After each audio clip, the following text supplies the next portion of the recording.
후보님 안녕하십니까? 예, 안녕하세요. 예, 감사합니다. 메일 뉴스입니다.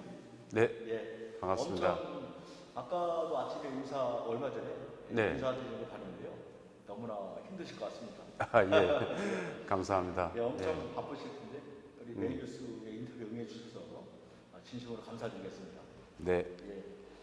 먼저 후보님 간략하게 본인 소개 부탁드리겠습니다. 예, 저는 이번에 강화군 나선거구 선원면, 불원면, 길상면, 화도, 양도, 내가, 삼산, 서도 에서 출마하는 군의원 후보로 출마하는 박학렬이라고 합니다. 군의원 출마하기 전에는 강화에 강화뉴스라고 하는 신문이 있습니다. 강화뉴스의 발행인을 지냈고 그리고 현재 강화군 안에서 추진하고 있는 강화군 농민공익수당 추진본부라고 하는 게 있습니다. 추진본부의 대외협력위원장을 맡고 있습니다. 네. 이쪽 보시면 네네, 알겠습니다. 네. 이번이 두 번째 출마입니다. 예, 그렇습니다. 예, 예, 예. 그러면은 2018년 네. 제7 네네. 전국지방선거에 출마해서 낙선. 네네, 네, 그렇습니다. 이번에는 꼭 당선되셔야 돼요. 예. 분위기는 좀 어떻습니까? 분위기는 그때에 비해서는 훨씬 낫다고 생각을 하고 있습니다. 제가 2018년도 출마할 때는 강화에서 풀뿌리 정치, 생활 정치를 해보자라고 하는 뜻에서 도전을 했습니다만은 사실은 그때는 제가 이렇게 준비가 너무 덜 돼 있었고 또 강화에 계시는 분들에게 많이 알려지지 않은 측면들이 있었습니다. 그랬기 때문에 그때 2018년도에 당선되지 못한 것은 어떻게 보면 당연한 게 아니었나라고 생각을 하고 그 이후에 제가 4년 동안에 조금 전에 말씀드린 것처럼 강화뉴스 발행인으로서 강화의 어떤 현안이라든지 문제들에 대해서 적극적으로 의견을 피력하고 했던 그런 과정들이 있었고 또 중간에 오로 한계선을 확정하기 위해서 어민들과 함께 활동을 했다든지 또 농어민 공익수당을 추진하기 위해서 농민들과 함께 모임을 만들고 추진을 했던 이런 활동들이 있었기 때문에 이제는 4년 전에 비해서는 훨씬 더 많이 알려져 있다고 생각을 하고 있고 이번에는 꼭 붙겠다라는 생각으로 열심히 선거운동하고 있습니다. 예, 알겠습니다. 네. 지금 제가 알기로는요, 각자 네. 가선거구에서 네네. 나선거구로 선거구를 바꾸셨는데요. 예. 나선거구로 4월 2일 전에 네. 전입도 안 하고 네. 선거구도 안 옮기셨던데 네네. 한간에는 다른 당 예비 후보 예정자가 네. 이건 선거법 위반이다 이렇게 네네. 주장을 하고 있거든요. 네네네. 혹시 선거법에 접촉되진 않나요? 어떻게 생각하십니까? 일단은 지금 지적을 하시는 분이 선관위에 한 차례 질의를 했더라면 그런 잘못된 정보를 유출할 수 없을 거라고 생각을 합니다. 이게 선거법에는 강화군 안에 거주하고 있으면 가선거구, 나선거구에 출마하는 것은 아무 상관이 없습니다. 그렇기 때문에 제가 가선거구에서 나선거구로 옮기는 부분들에 대해서는 선거법상에는 아무런 문제가 없고요. 그리고 그거는 제가 선관위에 이미 두세 차례 질의를 해서 그쪽으로부터 확답을 받은 상황이기 때문에 지금 지적하신 부분들은 잘못된 정보이다라고 말씀을 드리고 싶고요. 그 다음에 또 하나는 제가 이제 그러면 왜 가선거구에서 나선거구로 옮겼냐라고 하는 부분들에 대해서 좀 설명을 드리면 이번 선거는 정말 이렇게 강화군이 앞으로 10년의 비전을 갖고 앞으로 나아갈 거냐 아니면은 현실에 안주할 것이냐라고 하는 부분들이 결정짓는 중요한 선거입니다. 그런 상황에서 그동안에 제 슬로건이 강화 군민의 삶을 챙기는 사람, 의회를 바꾸겠습니다 라고 이야기를 했습니다. 그동안에 강화군 의회가 현재 유춘호 군수의 민선 7기 유춘호 군수의 어떤 행정, 독선적인 행정 이런 부분들을 전혀 제어하지 못했던 부분들이 있습니다. 그렇기 때문에 강화군 의회가 바뀌지 않으면 강화군의 발전이라든지 강화군의 풀뿌리 정치가 제대로 정착할 수 없다라고 하는 것이 제 생각이고 그래서 출마를 결심을 했고, 그랬기 때문에 어떻게 보면 강화군 의원은 어떤 지역의 대표성을 띠기도 하지만 또 한편으로는 강화군 전체의 문제를 다루는 것이기 때문에 저는 가선거구에서 나선거구로 옮긴 부분들에 대해서는 그 지역 주민들에게는 죄송한 마음이 있지만 강화군을 위해서 일을 하겠다라고 하는 부분들에 대해서는 동일한 마음이기 때문에 양해를 부탁드린다는 말씀을 드리고 싶고요. 그다음에 세 번째, 나선거구로 이제 제가 이렇게 옮기면서 사실은 저는 강화군의 10년 비전을 생각을 하고 있습니다. 2032년이면 강화가 굉장히 중요한 해가 되는데 뭔가 하면 고려시대 때 개성으로부터 강화로 수도를 옮긴 해가 바로 1232년입니다. 그래서 2032년이 되면 800주년이 되는 해이고요. 그러면은 그 800주년이 지금으로부터 10년이 남아 있습니다. 그 10년 동안에 이 강화를 어떤 지역으로 만들 것이냐라고 하는 비전을 갖고 활동을 하고 있기 때문에 그런 측면에서 저는 이 남북권에 대한 고민들도 사실은 제가 많이 하고 있었습니다. 이번에 그 남북권으로 선거구를 옮기면서 그전에는 제가 북부권에서 이제 선거 활동을 하는 과정에서는 아무래도 북부의 문제들을 갖다 신경을 쓸 수밖에 없었습니다만은 이번에 남북권으로 옮기면서 평소에 제가 생각했던 남북권의 문제점들을 풀어볼 수 있는 좋은 기회다라고 생각을 하고 있고, 그래서 남북권에 있는 주민들께 이런 부분들을 갖다가 좀 말씀도 드리고 또 남북권에서 필요로 하는 것들이 무엇인지 이런 이야기들을 갖다가 좀 꾸준히 듣고자 노력을 하고 있습니다. 현재 이 온수리를 비롯해서 남북권 주민들이 안고 있는 문제들이 여러 가지가 있겠습니다만은 저는 제가 이렇게 만약에 당선이 된다면 두 가지 문제는 좀 풀고 싶습니다. 하나는 강화읍과 이 온수리 부분들이 상당히 많이 떨어져 있습니다. 뭐 거리상으로는 자동차를 이용하면 한 20분에서 25분 정도 걸리는 거리이지만 자동차를 이용하지 않을 때는 버스를 이용한다든지 여러 가지 좀 불편한 사항들이 있고요. 그래서 특히 강화군청에 가서 행정적인 어떤 서류를 뗀다거나 또는 농지와 관련한 부분들 또는 건축 허가와 관련한 부분들을 처리하기 위해서는 강화군청으로 갈 수밖에 없는 이런 불편함이 있습니다. 그래서 이 온수리를 중심으로 한 남북권에 이런 행정 지원들을 할 수 있는, 주민들이 불편을 해소할 수 있는 행정 지원센터 내지는 이런 부분들을 고민을 하고 있고요. 그러한 부분들은 이후에 제가 입성을 하게 된다면 공무원들과 좀 긴밀히 논의해서 온수리 주민들이 굳이 강화읍으로 나가지 않아도 그런 어떤 행정적인 부분들을 처리할 수 있는 그런 시스템을 만들겠다라고 하는 것이 하나이고요. 그 다음에 두 번째는 문화적인 부분들입니다. 가장 단적인 것으로 지금 강화읍에는 작은 영화관이 있습니다.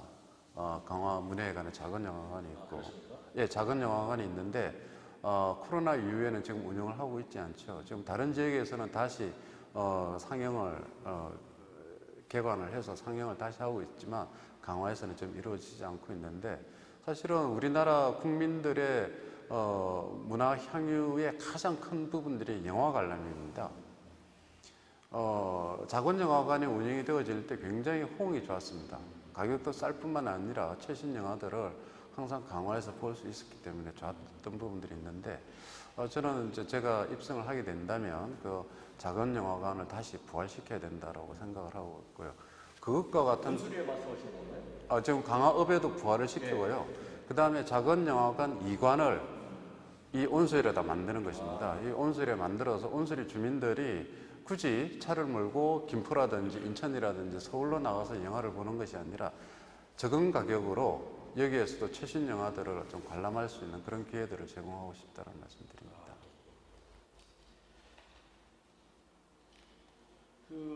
지금 선거구가 이제 나선거로 바뀌었다고 말씀드렸지 않습니까? 상당히 제가 좀 전에 여쭤봤습니다만은 한 10일 정도 선거 활동을 하고 있었는데 이미 많은 시간을 가선구 주민들께 박흥렬을 알려주셨습니다. 또 나선구로 오는 게 사실 쉽지만은 않을 것 같습니다. 그렇습니다. 그러면은 인천시당에서 나선구로 강력하게 밀어붙이는 건가요? 아니면은 그 밀어붙여서 후보님께서 의의를 제기를 안 하시고 수용을 하신 건가요? 일단은 저는 이렇게 민주당 소속의 그 출마자이기 때문에 민주당 내의 어떤 그 논의 과정에 충실히 따르는 것이 기본적인 자세라고 생각을 하고 있습니다. 이번에 이게 나 선거구에 현역 민주당 의원이 한 분이 계셨습니다. 계셨는데 이분이 개인적인 사정으로 나 선거구에서 출마를 하지 않는 결정을 하셨습니다. 불출마를 결정을 했고, 그러다 보니까 이 나 선거구가 후보를 제대로 이렇게 좀 세울 수 없는 그런 어떤 민주당의 사정이 좀 있었습니다. 그래서 저희 지역위원장님과 민주당의 중구광화 옹진 지역위원장님과 그다음에 내부 민주당 동지들과 함께 상의해서 그러면은 제가 나 선거구로 가겠다라고 말씀을 드렸고, 그렇게 함으로써 저희들이 이번 지방선거에 임하는 출마자들의 어떤 진영을 갖추는데 좀 약간의 제가 역할을 했다고 생각을 하고 있습니다. 예. 그 박흥렬 그러면 강화뉴스 예, 그렇습니다. 예. 이사장님 출신이시기 네, 때문에 예. 그래서 강화뉴스에 대해서 네네. 심도 있게 좀 여쭤보도록 하겠습니다. 예. 강화뉴스 발행인 출신이신데요. 네네네. 강화뉴스에 오랫동안 적을 두셨고 네. 또 이제 상당한 역할을 많이 네, 하신 걸로 예. 알고 있습니다. 만약에 선거에서 만약입니다. 네. 선거에까지 마시고 만약에 네. 선거에서 져서 네. 군의원에 탈락하시는 일이 벌어진다면 네네네. 혹시 강화뉴스로 다시 들어가실 복귀 생각이 갖고 계신지? 일단은 제가 이렇게 그런 상황들은 정말 이렇게 상상하기조차 좀 싫고요. 하지만 저는 이게 저희 강화뉴스에 대해서 마치 1인 신문인 것처럼 누군가의 사유기관인 것처럼 이렇게 이해하시는 분들이 좀 있는데요. 그렇지가 않습니다. 저희 강화뉴스는 강화언론문화협동조합이라고 하는 협동조합 시스템입니다. 그래서 제가 이사장을 하고 싶다고 해서 기한 없이 계속해서 할 수 있는 것도 아니고요. 저희 협동조합 정관에 의하면 2번까지만 가능합니다. 이사장을 2번까지만 가능하다라고 이미 정관에 명시가 되어져 있기 때문에 제가 하고 싶다고 해서 다시 할 수 있는 것은 아니고요. 그러니까 협동조합 안에서도 저뿐만이 아니라 다른 분들도 저희 이사님들 중에서 또는 조합원들 중에서도 충분히 이사장의 역할을 하실 수 있는 분들이 있기 때문에 지금으로서는 그런 부분들을 상정하고 있지 않고요. 그 다음에 저는 이제 말씀이 나와서 제가 좀 더 말씀을 드리면 언론이라고 하는 부분들은 흔히 그러죠. 워치독이라고 그러는데요. 지켜보는 개라는 것이죠. 감시견이라고 하는 뜻인데. 워치독이요? 네, 워치독이라고 그러죠. 언론은 워치독이라고 그러는데 그러면 무엇에 대한 감시견이냐라고 했을 때는 결국은 행정을 감시하는 것이죠.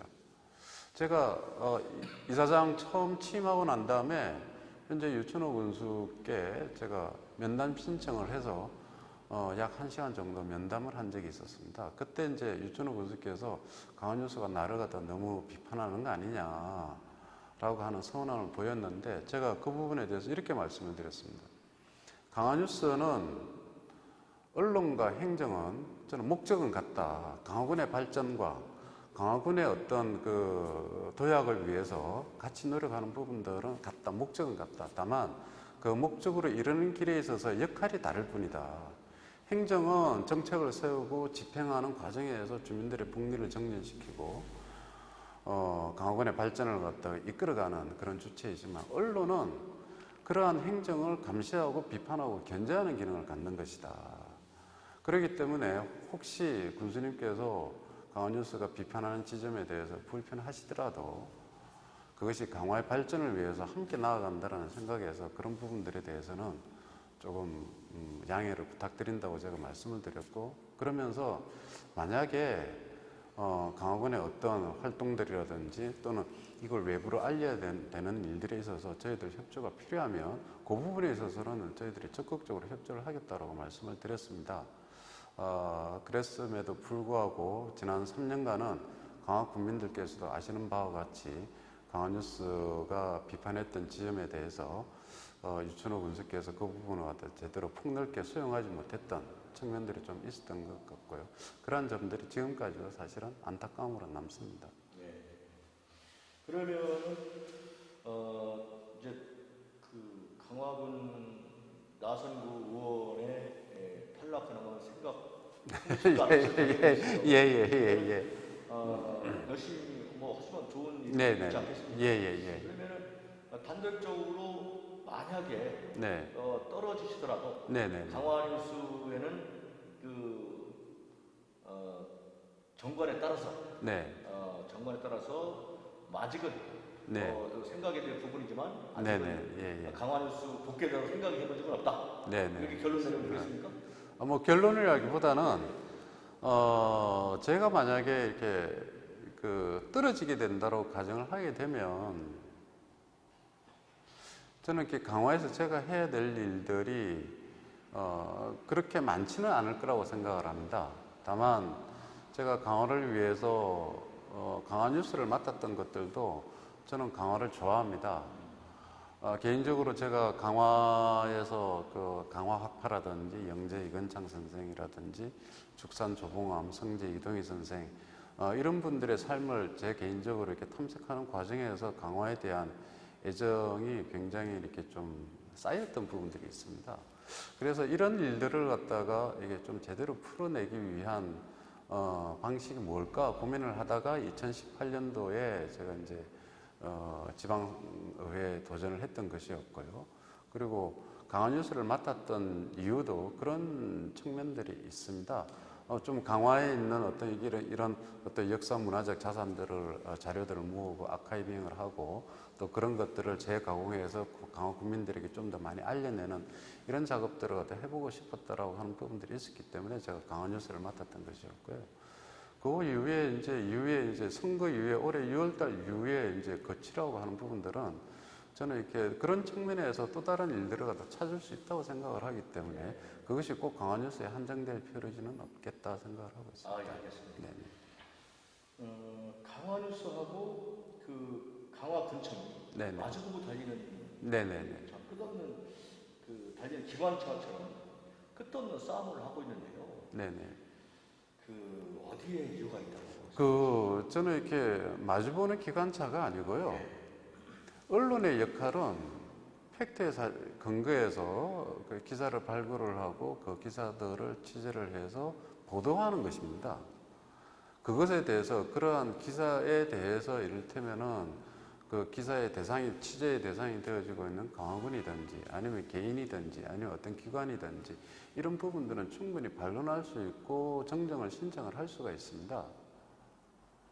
그런 행위들이 마치 비판하고 견제하고 보도하는 이런 것들이 마치 이렇게 문제를 일으키기 위한 것으로 받아들이고 그런 것을 보도 안 하는 것이 강화의 발전을 위해서 좋다라고 이야기를 갖다 하시는 분들이 계세요.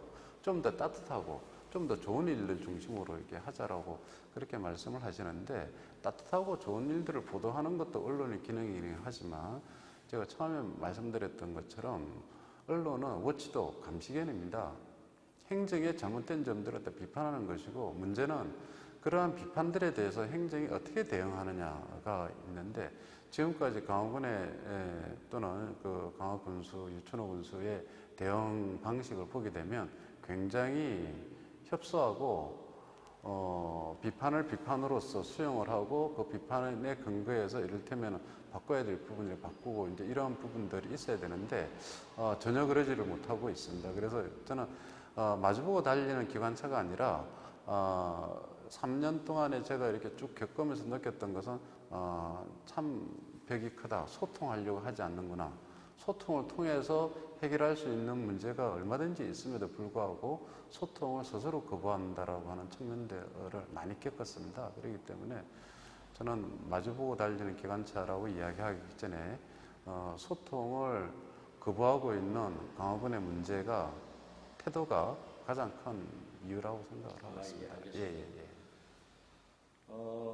강화군청에서 강화시민, 네. 릴리 강화, 네네네. 또 바른 언론, 그게 신문사에는 연 1억 이상 그 그렇습니다. 지원을 네네. 받고 있습니다. 예, 예. 혈세를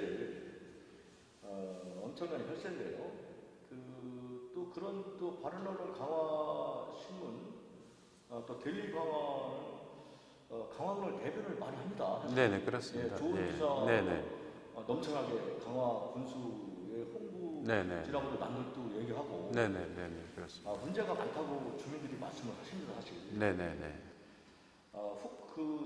1억 원 이상 지원하는 것에 대해서 후보님의 생각을 좀 여쭙고 싶고요.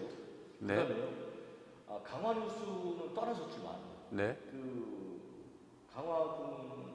강화 뉴스에 있는 책임자 분들한테 네네. 그런 신문사들은 1억 원 이상 받는 네네. 엄청난 금액이지 않습니까? 네네, 그렇습니다. 그러면 조금 자존심도 좀 버리고 네. 그래서 그냥 강화군에 또 강화군수한테 또 납작 엎드려가지고 예, 예, 1억 원 예. 이상 지원 받는 게 어떠냐 이렇게 조르는 생각은 좀 없으십니까? 그게 결론부터 말씀드리면 강화뉴스는 지원을 할 수 없게 되어져 있습니다. 이게 제가 이제 그거는 뭐 제가 이렇게 당사자이기 때문에 이게 너무나 잘 알고 있는 사실인데 이게 맨 처음에 지역신문 발전 지원 조례가 발의가 될 때 그때 제가 잊어버리지도 않는 게요. 지난 2년 전에 총선을 앞두고 그게 이렇게 강화군 행정에서 발의를 했습니다. 발의를 했고 제가 그거를 갖다가 입법 예고를 했을 때 그 조문을 보고 이거는 문제가 있다. 라고 해서 그때 강화군 의원으로 계시던 민주당 군 의원으로 계시던 분들께 이것은 문제가 있고 군의회에서 이 부분들에 대해서는 짚고 개선을 해야 된다라고 이렇게 제가 분명히 말씀을 드렸습니다. 그러고 난 다음에 그게 6월달 이후에 이제 군의회에서 통과되는데 날치기 통과가 됐습니다. 조례에 뭐가 문제가 되어지는가 하면 저는 지역신문에 대해서 당연히 강화군에서는 지원할 수 있는 시스템을 갖춰야 된다고 생각을 하고 있습니다. 근데 그 조례에는 뭐가 되어 있는가 하면은 이를테면은 정정보도를 한 언론사는 제외하기로 되어 있는데요. 우리 대표님께서도 잘 아시겠지만은 일반인들은 정정보도 그럼 언론중재에 가서 정정보도를 하게 되면 이게 잘못이 있어 그렇구나라고 이야기들을 이해하기 쉬운데 사실은 그렇지가 않습니다. 정정보도에는 두 가지가 있습니다. 하나는 직권조정이 있고 하나는 합의에 의한 정정보도가 있습니다. 강화뉴스가 그동안 직권조정에 의한 정정보도라고 하는 부분들은 이거는 언론사에 문제가 있으니 너희들이 이거를 갖다가 정정보도를 해라 라고 하는 부분들입니다. 그거는 언론사의 책임을 갖다가 분명히 명기하는 부분들이고요. 합의에 의한 정정보도라고 하는 것은 합의를 하지 않으면 민사로 가거나 형사로 가는 이런 부분들이 있기 때문에 가기 전에 둘이서 합의를 해서 이 정도 선에서 서로 간에 양해들을 하고 이렇게 하라라고 하는 부분들이 합의에 의한 정정보도입니다.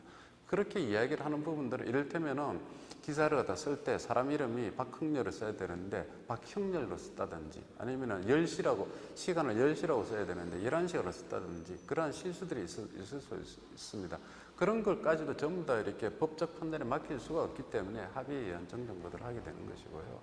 이때까지 강화뉴스가 강화군으로부터 정정보도 횟수를 약 한 70회 이상 정정보도를 받았는데요. 수원의 언론중재위원회에 있는 언론중재위원들이 제발 그만 오라고 그럽니다. 그러니까 그거는 강화군부로 하는 이야기예요. 강화군이 얼마든지 우리 신문사에 전화를 해서 이렇게 서로 이렇게 해결할 수 있는 부분들에도 불구하고 의도적으로 언론중재에다 신청을 하는 것이죠. 언론중재에 신청을 하게 되면 강화군이 변호사가 이렇게 가게 되면은 거기 비용이 국민세금으로 들어가게 됩니다. 그 비용도 만만치가 않습니다. 저희들은 몇 차례 정정보도를 신청하기 전에 문제가 있다고 하면은 우리한테 이야기를 해라. 반론보도를 신청을 해라. 그러면 우리가 그 부분에 대해서 틀린 부분은 틀렸다고 이야기를 하고 맞는 부분들은 우리가 또 이야기를 하겠다라고 하는데 안 했고요. 그 다음에 세 번째, 이번에 이제 그 금액을 해서 하는데 저는 이 부분이 굉장히 문제가 있다고 보여집니다. 강화 군수를 옹호하는 이런 신문들이 기사들을 보게 되면은 강화뉴스의 기사들을 갖다 비판하는 것으로 도배를 하고 있는 거거든요. 제가 보기에는 이거는 기자윤리라든지 언론윤리에도 위배될 뿐만 아니라 이 사람들이 현재 받고 있는 보조금으로 받고 있는 이 막대한 금액이라고 하는 부분들은 이거는 분명히 이렇게 문제의 소지들이 있다고 보여지는 부분들이 있고요. 그 다음에 또 하나는 희한한 게 제가 언젠지 기억이 안 납니다만 데일리 강화가 잘못 보도한 부분들이 있습니다. 그래서 저희들이 정정 보도를 신청을 했고 정정 보도 신청을 함에 따라서 데일리 강화가 아마 정정 보도를 한 것으로 이렇게 알고 있습니다. 그러고 난 다음에 그러면은 그 원래 조례에 의하면 데일리 강화도 못 받는 거예요.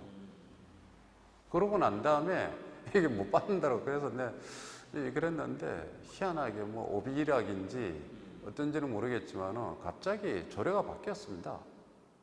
뭔가 하면은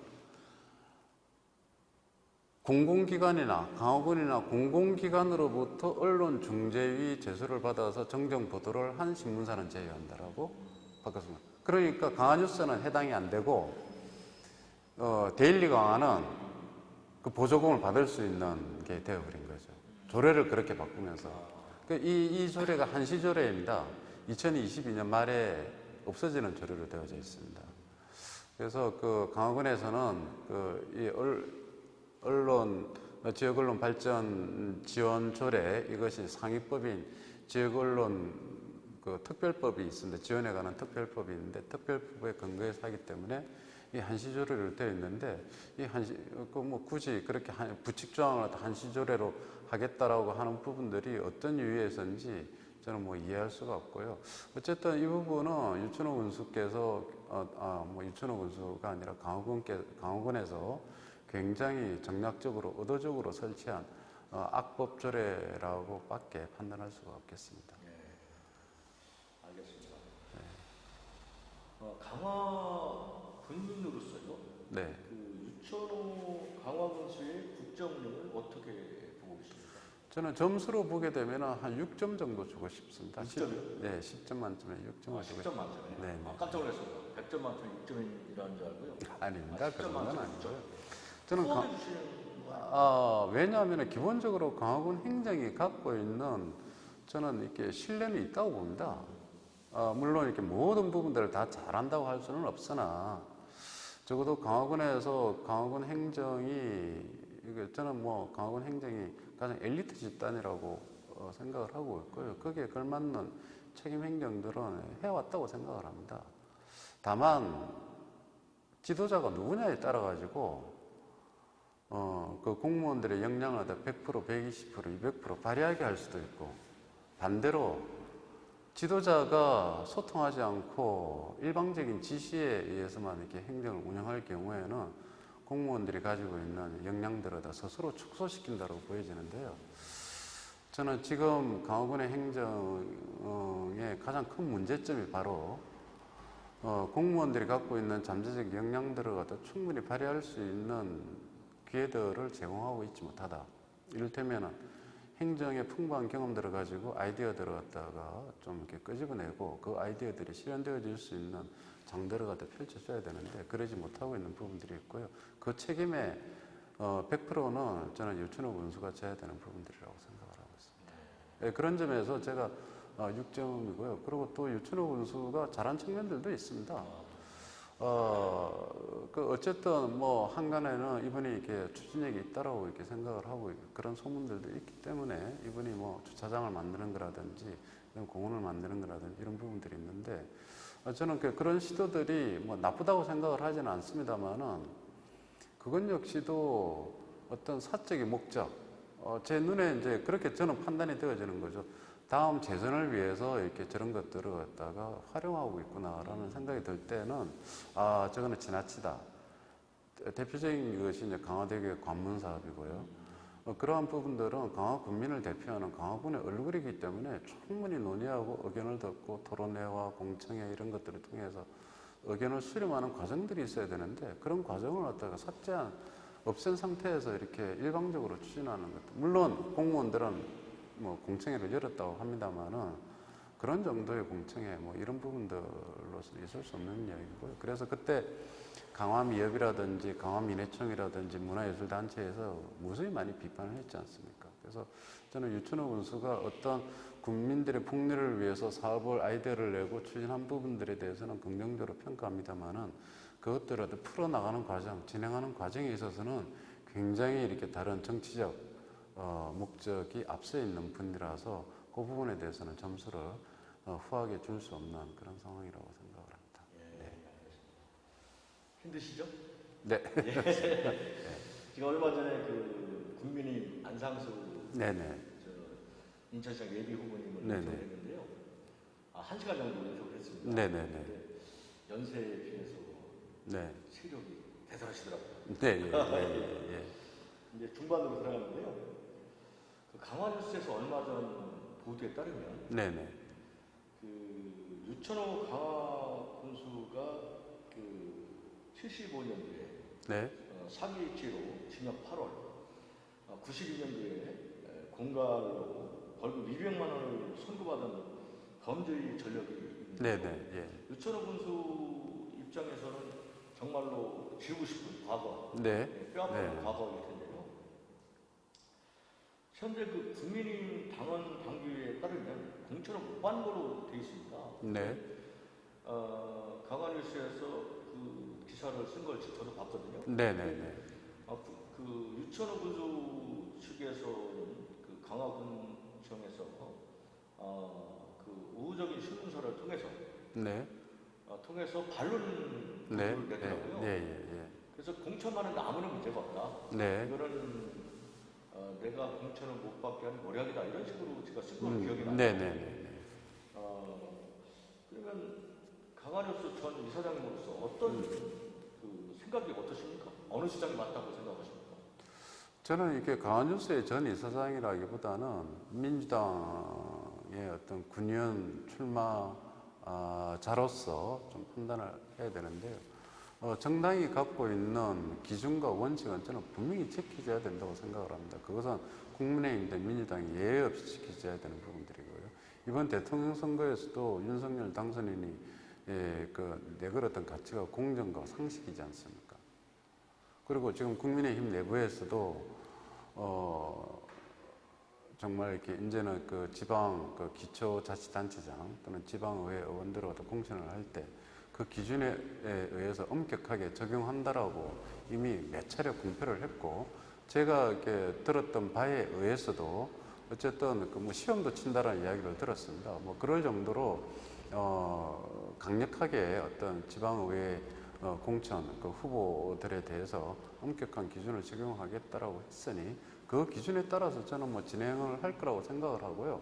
뭐 강화뉴스에서 내걸었던 기사가 뭐 딴 게 아니라 국민의힘이 갖고 있는 공천 기준, 후보 적격을 가르는 데에서 몇 가지 기준들을 갖다 보도했던 것이기 때문에 그것을 적용하고 안 하고냐, 또는 그것이 했냐 안 했냐라고 하는 부분들은 그거는 당 안에서 판단할 문제겠죠. 근데 강화뉴스에서 그렇게 보도를 했던 것은 그 기준에 의하면 공천을 받을 수 없다라고 보도를 한 부분들이 우리 이야기도 아니고 판단도 아니고 그거는 팩트에 근거해서 이야기를 했을 뿐인데 저는 그 이상 더 무슨 말을 할 수가 있겠습니까?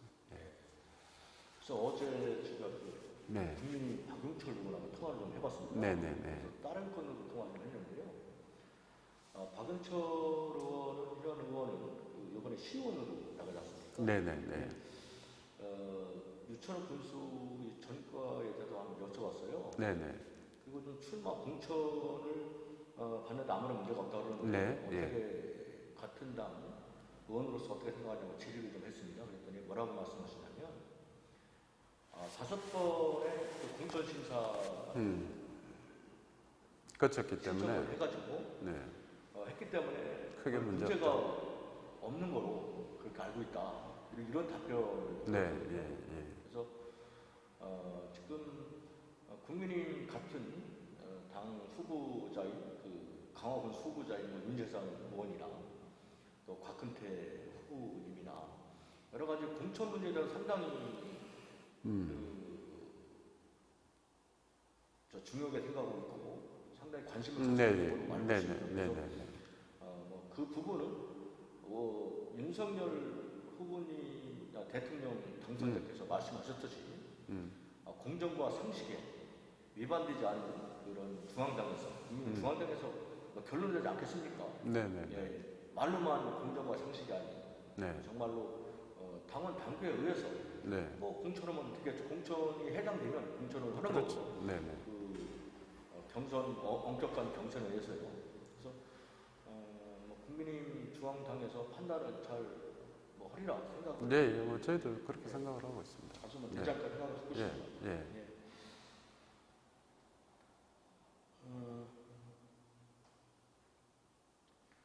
그 선거가 이제 50여일밖에 남지 않았어요. 네, 예. 부탁하는데요. 물론 뭐 수십 년 지난 그 전과 기록이지만 네, 예. 사기 공갈로 징역과 벌금 전과가 있는 군수가 네. 다시 선출돼가지고 강화군정을 4년간 이끌 수도 있는데 국민들께 그것을 알려야 된다고 생각하시냐요? 아니면 국민들이 또 그것을 알고도 군수에 당선을 시켰기 때문에 면책이 돼가지고 그것은 때 아닌 억지 주장이라고 그렇게 봐야 됩니까?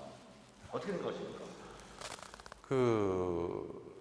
이게 정당에서 공천 기준 갖고 있는 기준과 원칙은 저는 이렇게 법적인 구속력, 우리가 이렇게 일상생활을 하는 데서 법적인 구속력을 갖는 건 아니지 않습니까? 다만 그 정당 내에서만 해결이 되어지는 부분들인데, 그러나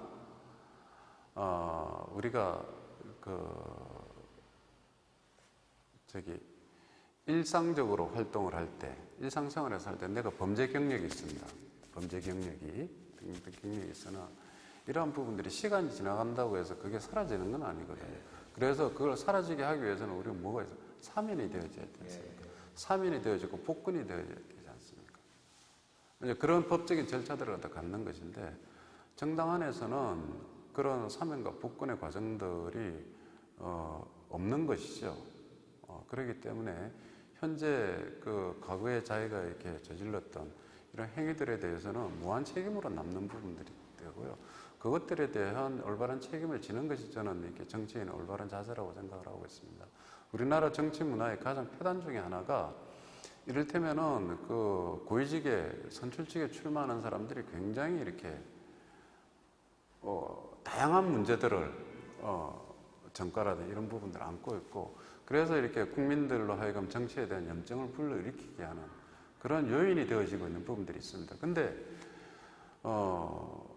그렇게 변명을 합니다. 아니 뭐 옛날에 했던 걸 갖다 지금에 와서 나한테 적용을 하면 어떡하냐라고 이야기를 하지만, 반대로 정치를 하고자 하는 사람은 출발부터 그런 꿈을 갖고 있었으면 정리를 했어야 되는 거죠. 그러한 일들에 연루되지 않으려고 노력을 했어야 되고, 이런 부분들이 있어야 되는데, 그 유럽 같은 경우에는 그렇기 때문에 어렸을 때부터 정치에 이렇게 참여하기 위해서는 나름대로 이제 그렇게, 그래서 거기에서는 어떤 법적인 제재를 받게 될 경우에 우리나라보다 더 정치를 갖다 할 수가 없는 거거든요. 그런 사람들 애초에. 그런 사람들은 걸러내고 이를테면 당에서 선발해서 키워가는 과정이었단 말이죠. 그것이 올바른 정치적 행위이죠. 근데 그러지 않고 그런 자기 관리들을 갖다 하지 못한 사람이 자기 의지와 꿈을 앞세워서 나는 도전을 하고 내가 옛날에 저질렀던 것들은 이런 문제다. 그 문제가 없다. 이제 지나간 거니까 과거에 이르거든 왜 다시 꺼지면서 한다고 하는 것은 정치인으로서에 대한 무한 책임에 대한 올바른 자세는 아니라고 보죠. 예. 지금 그 초미의 관심사가, 강화군의 초미의 관심사는 이번에 뭐 그 시의원, 군의원도 있습니다만, 초미의 관심사는 강화군수가 누가 되냐거든요. 네, 예. 박근혜 후보님께서는 강화군수 판세를 어떻게 보고 계십니까? 저는 물론 뭐 정확한 건 아닌가만 특히 강화는 보수 지역이고 또 윤석열 국민의힘 후보가 대통령 당선되지 않습니까? 예전 선거를 보면, 역대 선거를 통틀어 보더라도 중도층들은 집권당 후보를 밀어주는 경우가 있습니다. 그렇죠. 근데 뭐 많은 민주당 후보들께서 긴장하시고 걱정되시는 부분이 그런 부분이기 때문에 일단은 강화 군수의 이번에 선거는 어떻게 보고 계십니까? 예, 저는 그 군의원 나오는 사람인데 이게 강화군 전반의 이렇게 정치 정서에 대해서 질문을 하시니까 제가 좀 부담스럽기는 합니다만은 저는 이번 지방선거가 강화의 10년, 앞으로의 10년, 가깝게는 앞으로의 10년, 더 길게는 50년, 100년의 미래를 갖다 결정짓는 중요한 때라고 저는 생각을 하고 있습니다. 그렇기 때문에 이번에 행정의 책임을 맡으실 군수가 누가 되느냐에 따라서 앞으로 강화군의 미래와 방향이 저는 달라진다고 생각을 합니다. 대표적인 것이 이를테면은 강화군이 끼고 있는 앞에 한강하구, 많은 분들이 한강하구를 잘 이해를 못하고 계시는데 육상에 있는 DMZ, 비무장지대와 같은 것으로 이해하는 분들이 많이 계세요. 근데 그렇지가 않습니다. 이게 비무장지대, DMZ는 파주에서 끝납니다. 끝나고 파주 탄현면부터 해서 강화도 말도까지 67km 구간의 한강하구라고 해서 한강하구 중립수역이라고 따로 명칭이 있습니다.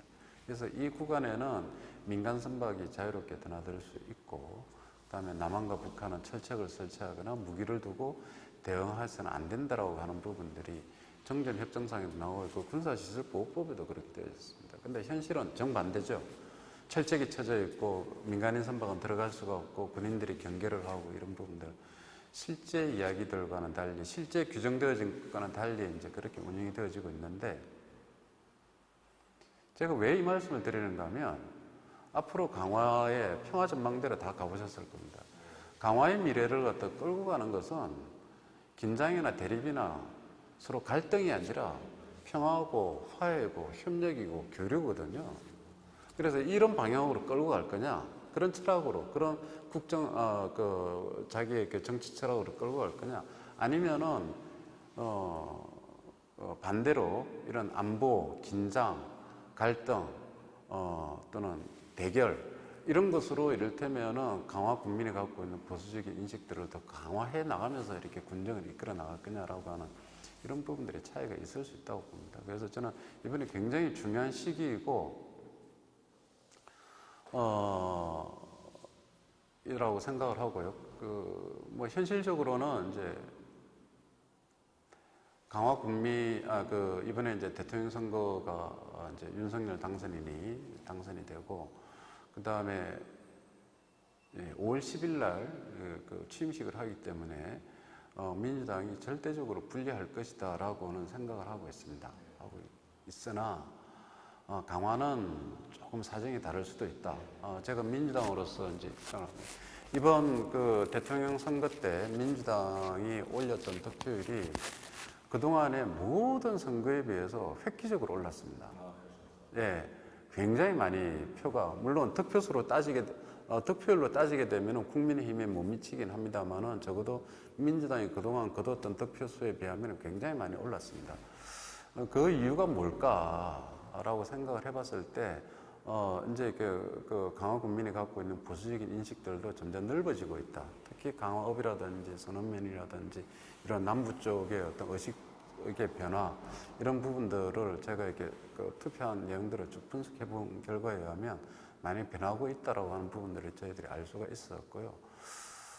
그래서 저는 뭐 유천호 군수의 당선 여부가 초미의 관심이긴 하나, 저는 오히려 우리 당의 예비 후보이신 한현희 후보, 군수 후보가 굉장히 열심히 하고 있는 상황이거든요. 굉장히 열심히 하고 있고, 또 민주당에 계신 분들이 한현희 후보를 중심으로 해서 이번 지방선거에서 저희들은 원팀으로 이렇게 그걸 하자라고 이미 결의도 했고, 이미 그렇게 움직이고 있는 상황입니다.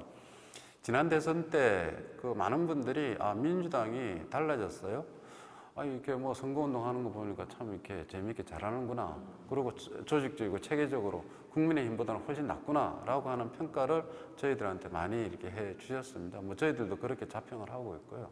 그래서 이번 지방선거에 있어서도 국민의힘 후보들에 비해서는 저희들이 비교적 좀 더 이렇게 체계를 갖추고 군수 후보, 시의원 후보, 군의원 후보들이 이렇게 각자 이렇게 역할들을 갖다 수행해 나가는 이런 부분들이 있기 때문에 저희들은 뭐 유춘호 군수의 당선 여부보다는 한인희 후보의 당선 여부가 저희들한테는 관심이고요. 그리고 선거라고 하는 것은 밖에 있는 사람들은 형세를 판단하고 평가를 할 수 있겠지만 그 안에서 뛰는 저희와 같은 사람들은 어쨌든 저희들이 당선을 목적으로 최선을 다해서 뛰겠다라고 하는 말씀밖에 드릴 수가 없겠습니다. 예. 그럼 후보님, 예. 그 한현희 그 강화군수 후보님 말씀이 나왔으니까요. 네네네. 여쭤보겠습니다. 그 한현희 군수님에 대해서 평을 해주신다면 그분은 어떠신 분이십니까? 일단은 제가 지난번 네. 말씀드려서 죄송한데요. 지난번 그 강화 지방선거에서 강화 후보도 출마하셨지 네. 않습니까? 예. 그분도 이제 안타깝게 떨어졌다고 예. 말씀 들었습니다. 이 단일화 네. 부분도 좀 안 되고 네. 예. 그분이 뭐 열심히 준비하신다는 말씀을 드렸거든요. 한 분 한 분 구석을 네. 들으면서 예. 그 부분에 대해서 좀 같은 당 네. 군의원 후보로서 평을 해주시다면 어떻게 평할 수 있을까요? 저는 이렇게 그 4년 전에 출마했을 때는 저하고 비슷한 느낌이 아니었을까. 저도 그때 처음이었고 한현희 후보도 이제 처음 출마를 하셨는데 첫 술에 배부를 수는 없었다. 정치라고 하는 것은 저는 이렇게 조직도 실력이다. 사람들을 많이 만나고 악수를 많이 하고 많이 찾아오고 하는 것도 실력이다. 머릿속에 든 것만 실력이 아니라 그런 생각을 하고 그런 부분들을 많이 깨달았죠. 그래서 그 이후에 이제 사실은 떨어진 것이 문제가 아니라 그 이후의 행보가 이제 사람들로 하여금 저 사람이 어떤 사람이냐라고는 평가를 하게 되는데 그 점에 있어서는 저는 한현희 후보가 탁월했다고 생각을 하고 있습니다. 떨어진 이후에 한현희 후보의 지난 4년간의 행적을 보게 되면 그거는 강한 사람들이 다 인정하는 부분 같습니다. 열심히 하구나, 정말 성실하구나, 사람들을 많이 만나러 다니는구나, 이런 부분들에 대해서는 상대당 후보들도 인정하는 것 같고요. 그래서 저는 한현희 후보의 가장 큰 강점은 성실성, 열심히 한다라고 하는 부분들이고요.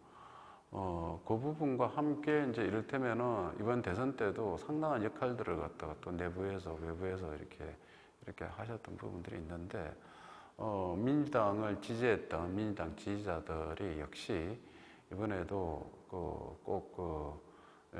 이 지방선거는 말 그대로 지방이 아니라 저는 우리 출마자 분들이 다 이제 결의를 모은 것이 강화의 미래는 민주당이 만들어 나가자라고 결의를 했기 때문에 민주당은 저번에 찍었던 분들이 꼭 이번에는 사전선거라든지 본투표 때에도 꼭 참여해서 정말 민주당이 강화의 미래를 바꿀 수 있는 그런 기회를 한번 제공해 줬으면 좋겠다 생각을 하고 있습니다.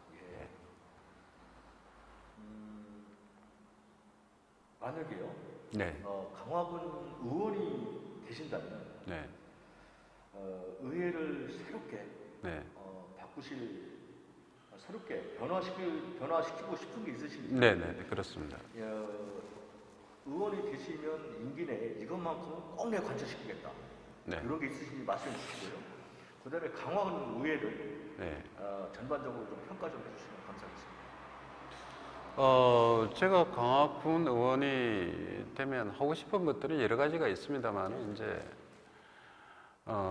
일단은 지금 예상키로는 뭐 다수당이 되기는 좀 어렵지 않겠는가.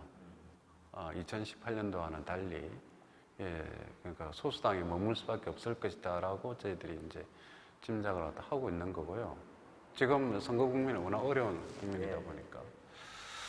그래서 강화군 의회에 들어간다 하더라도 어떤 정책이나 제도들을 관철시키기가 쉽지는 않을 거다라는 생각을 하고 있습니다. 그러나 저는 이런 거는 해보고 싶습니다. 제가 7대 강화군 의회 방청도 해보기도 하고, 그 다음에 뭐 의장도 면담을 해보기도 하고, 군의원들도 만나보기도 했으면 굉장히 폐쇄적이다라고 생각이 많이 들었습니다. 폐쇄적이다. 네. 국민들에게 회의 과정들을 갖다가 촬영을 해서 뭐 생중계를 한다든지, 그 다음에 방청을 갖다 이렇게 허용을 한다든지, 뭐 예산 심의할 때 이 부분에 국민들에게 어떤 뭐 의견들을 묻는다든지, 또 사랑방 간담회라고 해서 군의원들이 할 수 있는, 국민들과 소통할 수 있는 그런 기회들이 주어져 있습니다. 근데 이제 이런 부분들도 제대로 활용이 안 되고요. 일단은 소통이 굉장히 부실하다라고 하는 것이 제가 그전 군에 대한 평가입니다. 그래서 저는 이 부분들을 최대한 저 혼자서라도, 또는 그게 동의하는 의원들과 함께 협의해서라도 저는 이게 소통 과정을 갖다 늘리겠다라고 하는 부분들이고요. 그 다음에 군의회에서 하고 있는 일들, 군의회에서 회의하는 것, 군의회의 역할은 결국은 군의회를 통해서 강화 군정을 갖다 견제하는 것과, 그 다음에 예산을 갖다 심의하고 편성하는 것. 편성은 저쪽 권한이라더라도 심의하고 의결하는 권한을 갖다 의회에서 갖고 있지 않습니까? 이런 권한, 이런 과정들이 저는 국민들에게 충분히 공개가 되어져야 된다고 생각을 하고 있고요. 그래서 그런 과정들, 투명한 공개, 그 다음에 투명한 공개, 그 다음에 이제 운영, 뭐 이런 부분들을 저는 이렇게 제일 먼저 이렇게 삼고 있고요. 그 다음에 이제 군의원이 된다라고 했을 경우에 저는 이제 이번에 제가 이제 공약을 만드는 과정에서 제가 이렇게 뭐 처음에는 만들려고 했습니다만은, 그러지 않고 이제 제가 이제 카톡방에서 몇 분들한테 의견들을 또 물어봤습니다. 이런 공약들을 해주십시오라고 했을 때 다양한 요구들이 나오더라고요. 그래서 그런 어떤 강화 국민들의 생활 복지들, 복지를 갖다가 좀 개선하는 이런 부분들에 있어서 이렇게 몇 가지의 공약들을 갖고 있습니다. 이제 대표적인 것이 소상공인, 강화군에 이제 소상공인이 약 한 3,500여 명 정도가 됩니다. 소상공인들이 하는 카드를 결제를 하게 되면 수수료를 갖다가 은행에다가 내지 않습니까? 카드사에다가. 근데 카드 수수료를 강화군에서 대신 지원을 하자. 그러면은 연간 4억 매출 이하 소상공인 기준을 하게 되면 연간 아마 최저로는 한 50만 원 정도에서 최고로는 한 150만 원 정도, 저는 그렇게 잡고 있습니다만, 이 정도의 금액은, 그러니까 지금 재난지원금은 한 차례 주고 마는 거지 않습니까? 근데 그게 아니라 이걸 갖다가 꾸준히 반복적으로 주자라고 하는 거. 그 다음에 농어민 수당, 뭐 이렇게 뭐 아시는 분들은 다 아시겠지만은, 그게 유천호 군수께서 이제 또 강화군에 이렇게 뭐 또 다른 역제안을 하기도 하고 그래서 좀 복잡하게 되어 있는데, 어쨌든 50대 50 매칭 펀드로 해서 올해 안에 집행이 되어질 수 있도록 그렇게 이제 추진을 하겠다라고 하는 것이고, 더 나아가서는 농민 공익수당을 농사를 짓고 있으나 그 해당되지 않는 뭐 임차농이라든지 또는 다른 이런 부분들까지도, 그러니까 조례를 좀 더 꼼꼼하게 다듬고 금액도 늘려가는 작업들도 할 생각이고, 그 다음에 이제 청년들에 대한 부분. 그래서 저는 모토가 그렇습니다. 강화에서 세계를 보자. 왜 강화에 있는 아이들이 강화에서 학교를 안 다니고 서울로 가고 저기 다른 지역으로 유학을 가냐? 그 학력 때문에 그렇다고 그러는데, 저는 오히려 반대로 강화에서 세계를 보자. 강화에 와서 공부를 하게 되면 더 많은 기회와 이런 것들을 제공할 수 있다. 대표적인 게, 저는 고등학교 3학년들 또는 2학년들 수학여행을 학부모들이 부담을 하긴 하지만 강화군에서 조금만 지원을 하면 이 아이들을 해외로 다 보낼 수가 있어요. 제가 그 경험이 있는데, 인천시하고 기타큐슈, 일본의 기타큐슈가 자매도시예요. 기타큐슈 학생들이 인천으로 수학여행을 옵니다. 뭐 이런 부분들이 있기 때문에 저는 이렇게 아이들에게 수학여행, 뭐 핫산이라든지 그다음에 주산시라든지 몇 개 이렇게 그 우호 자매 도시와 연결을 하면 아이들 수학여행을 저는 얼마든지 해외 여행을 보낼 수도 있고, 얼마든지 이렇게 기회와 꿈을 갖다 제공할 수 있다고 보여지거든요. 뭐 그거 외에도 뭐 여러 가지가 있습니다. 그런 어떤 생활에 관련되어진 공약들을 갖다 지금 하고 있습니다. 드디어 마지막 질문. 네네. 왜 군의원이 되려고 하시는지, 여기 지역 주민들께 하시고 싶은 말씀 다 하시죠. 강력하게 호소도 하시고. 왜 이렇게 제가 저를 만약에 박근혜를 뽑아주면 4년간 뭐 어떤 식으로 행정을 펼쳐서 군 위에 들어가서 주민의 뭐 편이라든가 여러 가지 하실 말씀 있으실 거 아니겠습니까? 허심탄회하게 강력히 호소 한번 하시죠. 제가 내걸었던 슬로건이 국민의 삶을 챙기는 사람, 의회를 바꾸겠습니다. 이렇게 했습니다.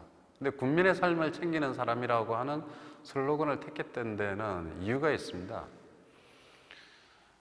제가 동네에 계신 분들, 그 다음에 홀로 계신 어르신들 또는 이제 이렇게 이런 분들을 가끔씩 뵐 기회가 있는데 종종 이런 이야기를 듣습니다.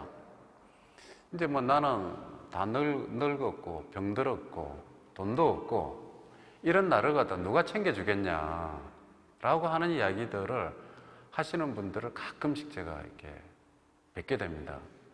그러면서 하는 이야기가 선거 때가 되니까 이제 와서 이렇게 인사도 하고 그러니까 아이고 평소에는 이렇게 보잘것없는 힘없고 병들고 돈 없는 나를 갖다가 돌봐나 줬냐 누가 챙겨주겠냐라고 하는 그런 이야기들을 들을 때 처음에는 무심결에 넘겼으나 나중에 곰곰 생각하니까 정말 이렇게 우리가 무심했구나라고 하는 생각들을 갖게 되고요. 저는 실제 그분들의 생활의 편리들을, 생활의 복지들을 다 향상시키는 도 있지만은 그분들이 대우받는 세상이 되어져야 되지 않겠는가. 사회적 약자라고 하는 여성과 어르신, 아이들이 행복한 곳이라고 하면 저는 그 도시는 정말 행복한 곳이라고 생각이 들거든요. 청년들 입장에서는 좀 불만이 있을 수가 있죠. 하지만 여성과 아이들과 어르신들이 행복하고 살기 좋은 곳이라고 한다고 그러면은 그 어디에 가더라도 강화는 살기 좋은 곳이구나 라고 이렇게 이야기할 수가 있는 그런 곳이 된다라고 생각을 합니다. 그렇기 때문에 저는 제가 강화 국민의 삶을 챙기는 사람이 돼보자. 그래서 그분들 하나하나 갖고 있는 생활상의 어려움이라든지 또는 가려운 부분들에 대해서 제가 이야기를 듣고 그런 것들을 의회 활동을 통해서 해결할 수 있으면 좋겠다라고 생각을 해서 제가 군의원에 도전을 했고, 어떤 분들은 시의원이나 다른 것들을 갖다 이렇게 하지 왜 군의원이라고 했을 때는 저는 군의원이 아니면 이런 일을 하기가 어렵지 않을까라는 생각들을 했기 때문입니다.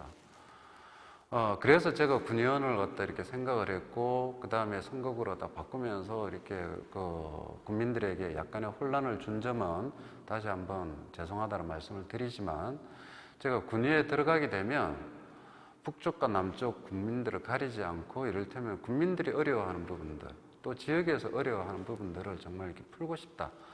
그런 기회들 한번 주시면 제가 좀 금방진 소리인지는 모르겠지만 군의원 하나 잘 뽑아 놓으면 정말 우리 삶이 이렇게 달라질 수도 있겠구나라고 하는 부분들을 함께 좀 맛보는 그런 기회들을 드리고 싶습니다. 저도 그렇게 일을 하고 싶고요.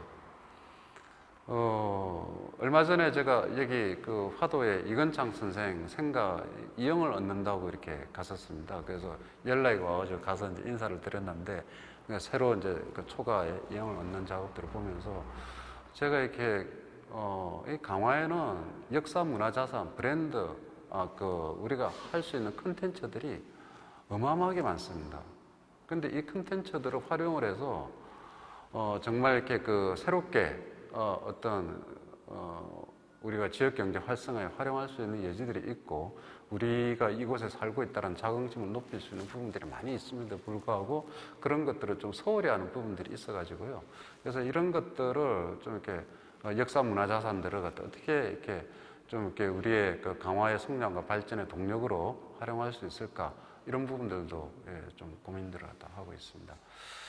앞으로 한 50일 정도 밖에 남지 않았습니다. 저도 그동안에는 최선을 다해서 이제 선거운동을 하겠습니다만은, 혹시 이번에 이렇게 군의원을 선택하실 때 친분이라든지 연고라든지 또는 우리 지역 사람이라든지 이런 부분들도 좋지만, 한편으로는 이 사람이 정말 이렇게 일할 사람인지 아닌지, 또 이 사람들이 내걸고 있는 공약이 정말 이렇게 우리 국민들의 삶에 도움이 될 것인지 아닐 것인지, 이런 부분들을 좀 이렇게 꼼꼼하게 살펴보시고 찍어주시면 좋겠다라는 말씀을 드리고 싶습니다. 어쨌든 최선을 다해서 열심히 한번 해보겠습니다.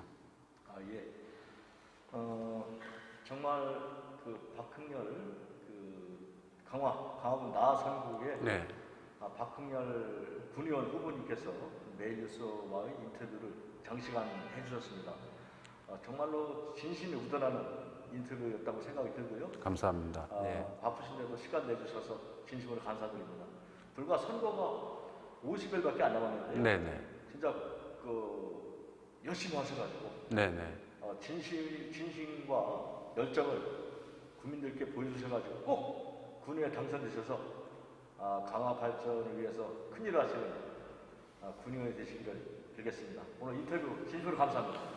고맙습니다. 예, 고맙습니다. 국민의 삶을 챙기는 사람, 의회를 바꾸겠습니다. 기호 1번 박흥렬 화이팅!